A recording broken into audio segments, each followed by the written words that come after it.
Hello, it's Beachcams Man, and it was this section of the seawall that was breached 8 years ago during the 2014 storm. Cut off all the rail services between Exeter and Plymouth for 8 weeks.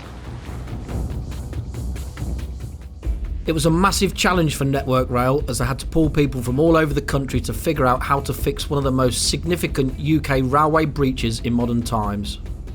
It wasn't a simple task though. With the sea on one side, properties on the other, it was an incredible challenge to get the railway up and running again. They had to make a temporary seawall from 19 welded shipping containers filled with sand and rocks. They also had to fix the breach with over 6,000 tonnes of concrete and 150 tonnes of steel. Over the next 8 weeks, the locally named Orange Army set about to fix the breach, and the railway line was reopened in April 2014. Now that the trains are running again, the first steam train across the section was the LNER A4 Sir Nigel Gresley on the 19th of April 2014. They had to bring in 2 jack-up barges to help repair the seawall footpath. Sea Riser 4 is a floating barge that can jack its legs up and down to work in tidal conditions. Sea Riser has to be moved by barge, but once in place it can work above the sea, ideal for repairing the seawall. The precast concrete is brought in on a barge and transferred to the Sea Riser, then fixed in place by the crane on board.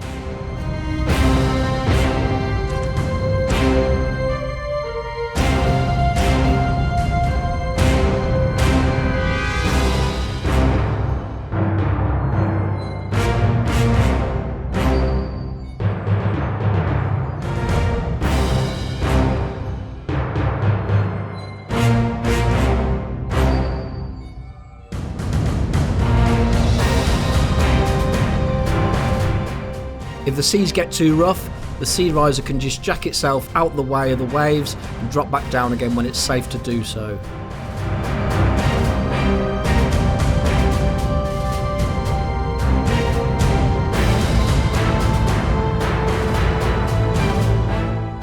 The Sea Riser 4 completed its work and departed on the 24th of March 2015.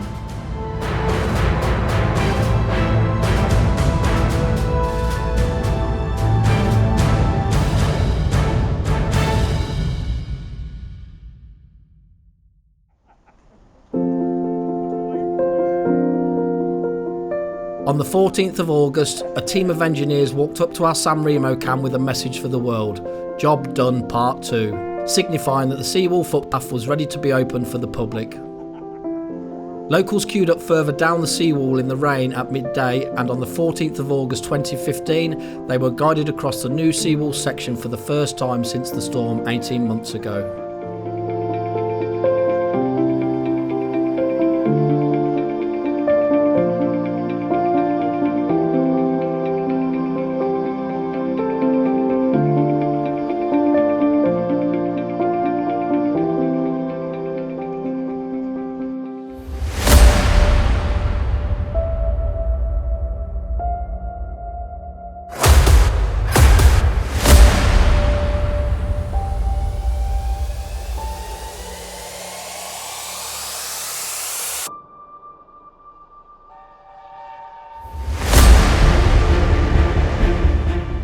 In May 2019, work commenced on King's Walk, a 360 metre section of the seawall between Boat Cove and Colonnade Viaduct. In previous years, Marine Parade on the other side of the railway line has flooded during storms, leaving homes, businesses and vehicles underwater.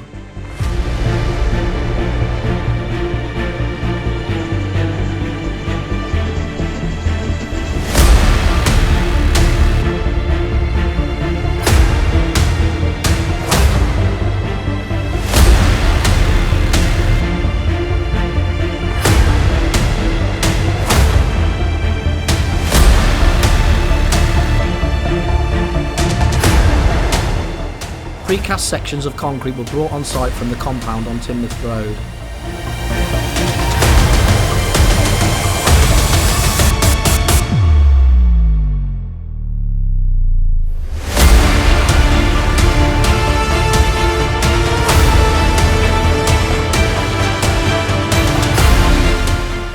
first recurve sections were installed on the 1st of April 2020 using a huge crane that took around 2 months to finish.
The seawall was open to the public on the 28th of July 2020.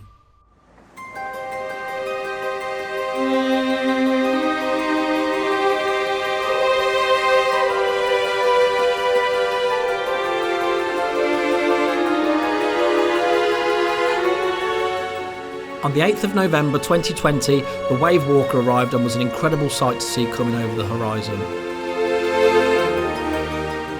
This incredible machine was similar to the previous jack-up barges, but this one had something special up its sleeve.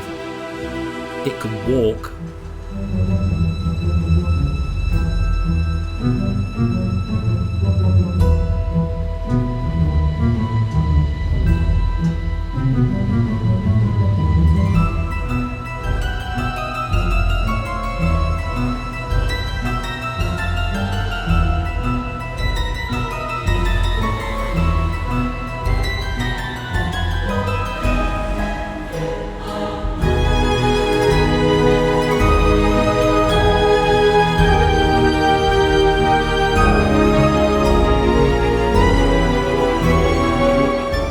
The Wave Walkers brought in to install the 286 piles into the beach to form the foundations for the new seawall.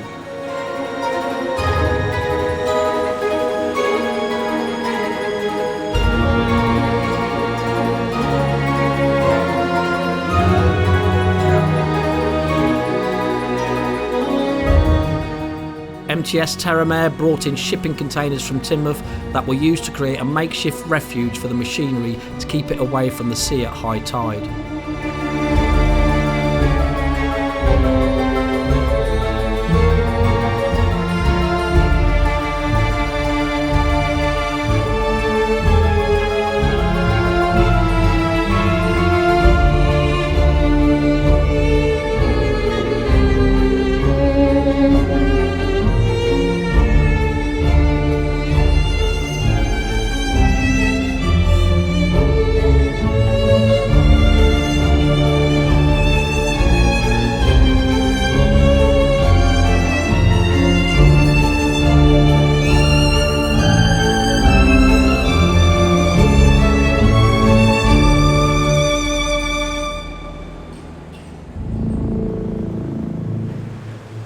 As with every winter in Dawlish, the Wave Walker had to work through some atrocious weather during its visit.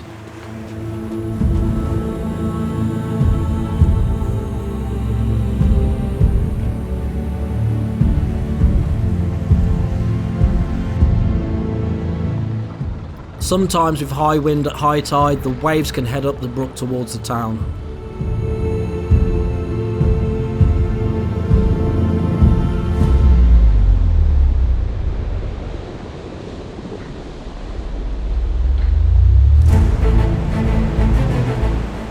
Here you can see the wave return units doing their job while the Wave Walker isn't fazed by the storm.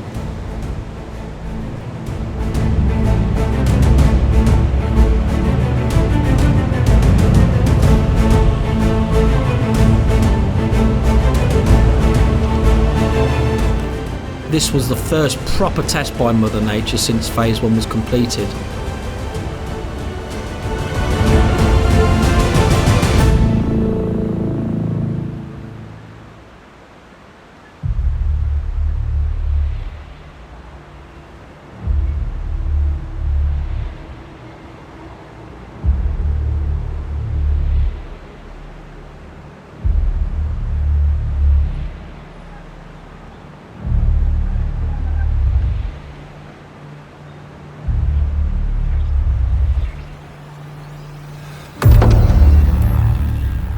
This is the very first 14-ton precast wall section being installed.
So this is Coast Guard's bridge, and this is the view that you now get when you walk across it.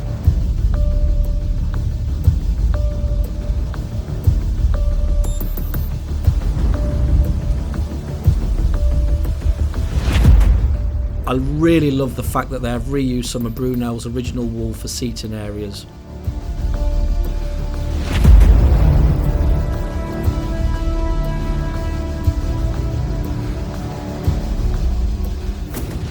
The marine grade stainless steel looks fantastic, as does the embossed boathouse and bridge.